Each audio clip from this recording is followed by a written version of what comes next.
Simulation theory postulates that since we know intelligent creatures can create simulated worlds, such as the digital worlds we create in computers, and perhaps only 50 to 100 years from now we'll be able to create not just one but countless simulated universes, ultra high quality, indistinguishable from a real universe, at least to its inhabitants. Which means real universes are massively outnumbered by fake universes by a factor of countless to one. And all we know is we are in a universe. And the chances of it being the one and only real universe are between low and astronomically low. Moreover, anyone in any given universe has only a 1 in countless chance of being in the actual real universe. Some of you may have noticed that this theory has parallels with the God theory. One parallel in particular, in that it is a theory for which there is no evidence, only logic. And to be perhaps persnickety, that is merely an embryonic theory, otherwise known as a hypothesis. One thing it doesn't have in common is the logic and the ratios it produces. There are thousands of different religions, all contradicting each other regarding the nature and origin of the universe, none with any evidence, and no more than one of them can be true. So the chances of you getting the right one are astronomically low. Well, as I said, simulation theory is on the business end of the astronomical odds. But I am, nevertheless, agnostic about it. I'm also agnostic about God. But because I don't know if there is a God, I live my life as if there isn't one, so as not to multiply entities beyond necessity. So, practically speaking, my beliefs are agnostic atheist beliefs. And I wouldn't be holding to that principle if I approached simulation theory any differently. Sure, it's feasible that this is a simulated universe, but if there's no evidence whatsoever of an exit, let alone any theoretical possibility of an exit from this simulation, then the fact that it's a simulation is no reason to alter my life or my choices. If it has no bearing on my decisions whatsoever, then it's functionally no different from a belief I simply don't have. Unless you're really going to fuck around with the theory and jam some voodoo shit into it, we still have no reason to believe that simulation theory points to an interventionist creator, a god who specifically cares about the moral behavior of his or her planet germs. And I hope we don't start acting on such beliefs. Elon Musk can believe whatever he likes, but if he starts talking, unless he's in touch with the universal code and he knows what the engineer wants from us, yeah, hello new dark age. If this is a simulated universe, it's probably not simulated for the sake of watching humans. It's simulated for the sake of watching the galactic superclusters. That's my theory, anyway. I did a cartoon about it once. In the form of an interaction between a young Thomas Aquinas and a rogue Shinigami. I've been meaning to get around to making that a series. Duncan travels through time laying the smackdown on famous philosophers while they're still children. Like, Duncan could have found a young Descartes and had a conversation with him that could have replaced this video I'm recording now and been a lot shorter. Maybe I'll do that too. It's all worth it just to know I'll eventually get around to Duncan meets baby Nietzsche. Don't eyeball me, Freddy. Do I look dead to you? But yeah, you are in Death God. But yeah, I'm going to approach simulation theory with the same Socratic apprehension with which I approach God. I have questions. I have 2 questions, and they both concern the nature of particles. And I'm sure some of you are already groaning at me. Yeah, you know anything about particle physics. Yeah, no, I don't. But it's largely upon what simulation theory is hung. And it's a bit of a hot topic right now. It's a contemporary talking point for many, many other people who don't know anything about particle physics.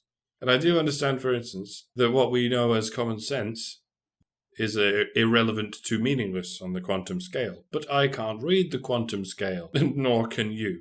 So its existence does not mean you can abandon common sense in every situation, or any situation, including your attempt to explain any other metaphysical theory. To take it to an absurd example, in a court of law, you can't claim you're in two places at once and use quantum entanglement theory to claim plausible deniability. There is a line not to be crossed, and if you don't know anything about particle physics either, then you cannot claim to have learned anything that informs you on where the line should go. So let's stick to what we know, and not resort to handling shit we don't know, as if we know it better than anyone else. None of us know how those scary-ass equations in quantum physics actually work, except perhaps a handful of you, bless you. But we can all follow logic. Again, not all of us all the time. I'm working in the majorities here. And what's also quite handy is we all understand computers. To some extent, anyway. You figured out how to turn this thing on. Hi. So we're all at least novices when it comes to simulated universes. My first question concerns the problem. The problem that's sometimes called the measurement problem and sometimes called the observation problem.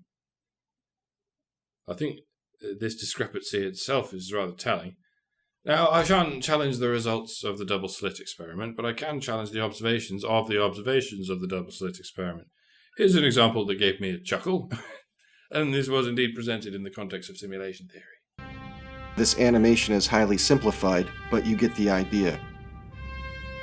Well, you did a pretty good likeness of a machine that emits electrons. I've no idea if that resembles the apparatus actually used, but I can suspend my disbelief for the sake of the demonstration. Here comes the light. It travels through the double slit barrier as waves. The waves are past the slits but haven't yet hit the detector. So far so good. What machine apparatus are you using to measure that which was emitted by the machine apparatus at the other end? And here comes the scientist. What? His eyes are closed. What? He's delaying his choice to make this an observed experiment. What? And then...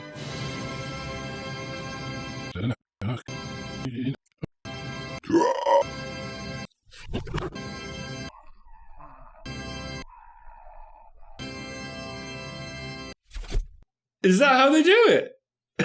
A scientist stands at the other end of the table, opens his eyes and goes, I see electrons! I see them, there they are, there's one, there's another one. Are they electrons or are they protons or photons? Are they the kind of subatomic particles that can be seen by the naked eye? That's a scientist, is it? That's not how it works, is it? They use apparatus to detect the particles/waves. And we know you could draw and render scientific apparatus. You did it at the other end of the table. You didn't have to resort to using a stock model of a scientist's head emitting radioactive particles like fucking Cyclops.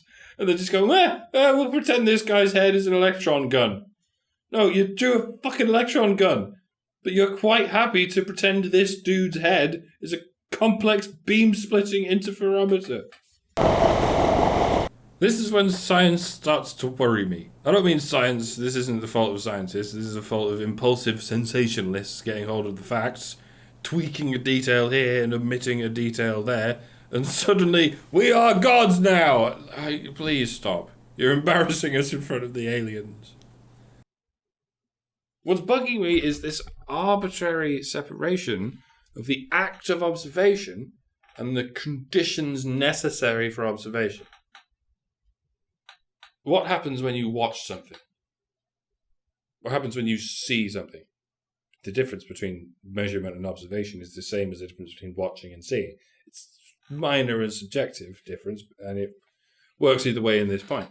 What's going on physically when you see something, when you're looking at an object?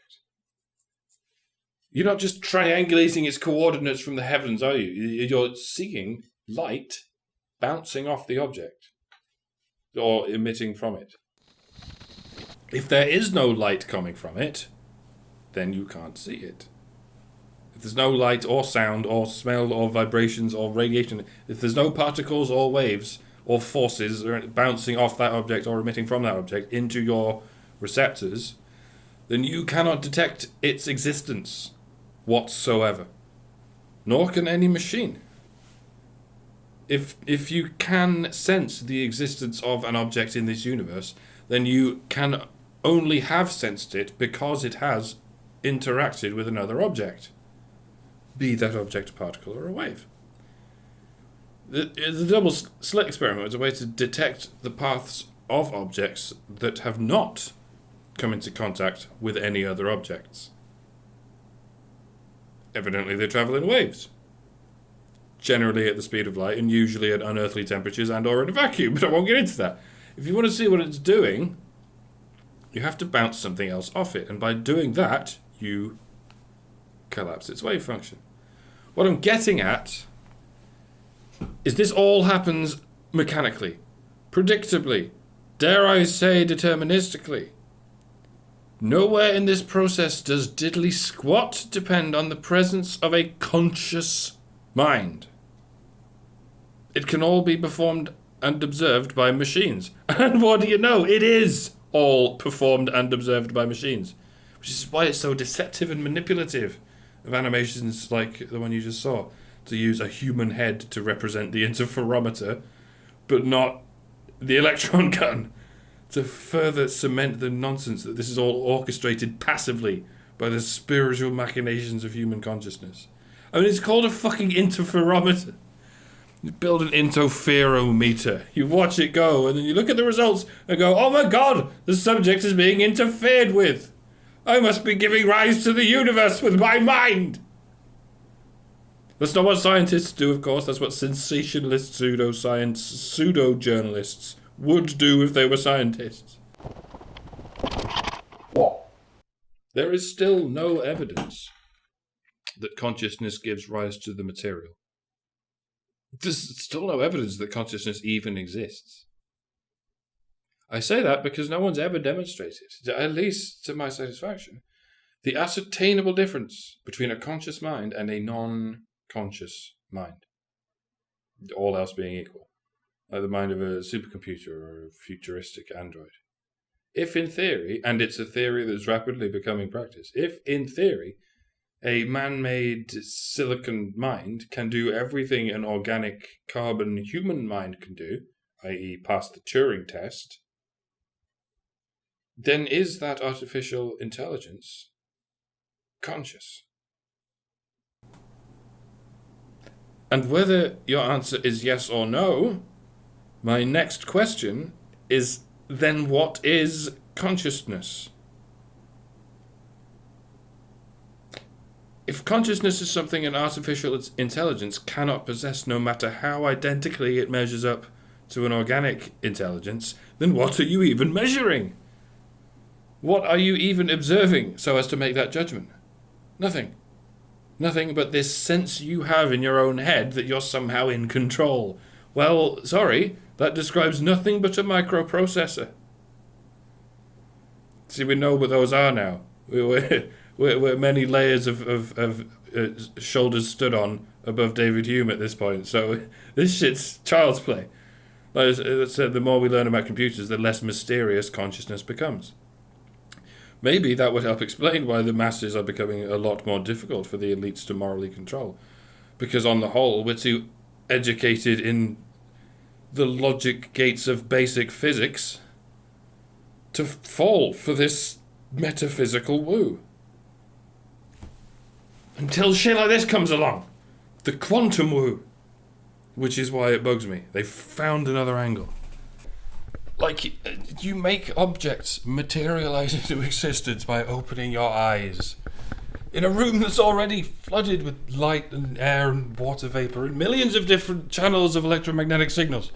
It is a gross misapprehension of what's actually going on. And you can see why people fall for it and or come up with it in the first place. Because they're fucking lazy. They'd rather sit around imagining they can think things into existence than get off their asses and actually make it happen. There are self-help books that actually say shit like this, and they sometimes use these misapprehensions of quantum physics as their excuse when they can't get away with using God as their excuse. They actually have whole chapters about how, if what you really want is a nice car, then what you should do is spend maybe 10 minutes a day, every day, imagining you have a car. Really imagine it properly. really believe it. Then one day you'll get a car out of nowhere. Scientists know this is true, but nobody knows why. Bullshit like that. It's praying. It's secular praying. And it works in exactly the same way as supernatural praying. If the three possible outputs, the three possible answers to your prayer are yes or no or wait, then add time to that system, and all it is the answer no over and over again for up to years until a yes comes up because of the sheer statistical inevitability of time plus events equals coincidence. In other words, you might as well be praying to a slightly stale slice of Battenberg cake. You will get exactly the same results. As they say, hope is useless without action. Hope is only useful if it leads to action, or harbours it in some way. Without action, hope is not just useless, it is detrimental, because it can only lead to disappointment, or worse, harbour it in some way. And praying is the distillation, the physical distillation of hope without action. It's action without action. Except for spooky action at a distance, yeah, that is still not confirmed to exist. Let alone as a fucking X-Men superpower with which the average human is blessed. As I alluded earlier, the average human's brain is not privy to conditions of unearthly temperatures and a vacuum at light speed. And the problem is, just like with the supernatural version of this, people pray to their quantum woo god to make nice things happen sooner rather than later. And they don't happen. For most people. The ones who don't get paraded as the success story. The silent majority who get shooed away as mere forgettable, fudgeable statistics. None of the shit they prayed for or envisioned happening with positive thoughts. Nothing they wanted ever happens. Sooner, later, or at all. In that event, you would expect a rational mind to say to itself, okay, praying doesn't work. Thinking shit into existence doesn't work. I guess I'll get up and do something for myself. But no. A mind already immersed in a steady course of wish thinking will remain addicted to such thinking, to the detriment of all else. And the excuses will be, I'm just not thinking positively enough. My mind is not pure enough. There must be other people in the world with minds purer than mine. I will seek them out and learn their ways, and do everything I can to stop them from being marginalized. And before you know it, they're wandering into a hierarchical collectivist cult who confirms everything they believe about pure minds and the way they passively create reality just by thinking about it. It's called university.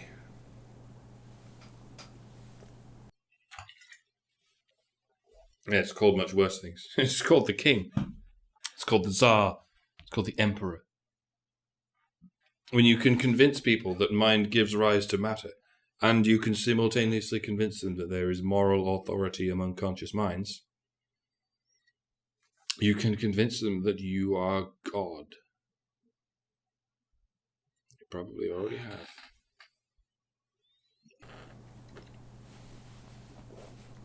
So, question one is not so much a question as a quandary. And question two is not so much a question as a comment that I left on the YouTube video from which you saw a clip earlier. And it's what makes question one relate to the subject of simulation theory. It's what got me thinking about this in the first place. Although this is something I've been thinking about ever since I found out what atoms were. Do you remember the time before that? Do you remember not knowing what atoms were? Well, were you wrong then, or are you wrong now? I will leave you with what I wrote. If the quantum nature of atoms is evidence that this is a simulation, this would imply something about the real world, the world in which the creator simulated this one. If the real world is not made of atoms, what is it made of? Just stuff? If it's just made of stuff, then how did they simulate a world? Everything we know about computers and simulated worlds relies on the nature of electrons. Perhaps the real world is made of atoms and electrons, but they don't behave in the spooky ways that ours do. But are these spooky principles not responsible for the formation of stars and the cosmos as we know it? It seems the world outside the Matrix is not one that is comparable to a futuristic version of our own. Rather, it is one in which space-time itself is formed completely differently. If that's the case, they have a hell of an imagination to create a world as alien to theirs as theirs is to ours. The obvious answer seems to be that the real world has 4 spatial dimensions. After all, we can create a 2-dimensional world within a 3-dimensional world. However, it always at least resembles our own universe in some way. This would be like creating a world in which the universal physical constants are changed. We would be unable to do that, and it would be a useless mess to us even if we did. A simulation is supposed to model something familiar, either for empirical entertainment or training value. Why would an inhabitant of a universe with no stars or atoms want to create a universe with them? What value could that possibly have? My best guess is, if this is a simulated universe, it's one of the broken ones. Like they forgot to rebuild a node or something. Now it's sitting on a floppy disk in someone's bottom drawer. Maybe that's what's meant by the heat death of the universe. The moment all the magnetic information is lost from the disk forever.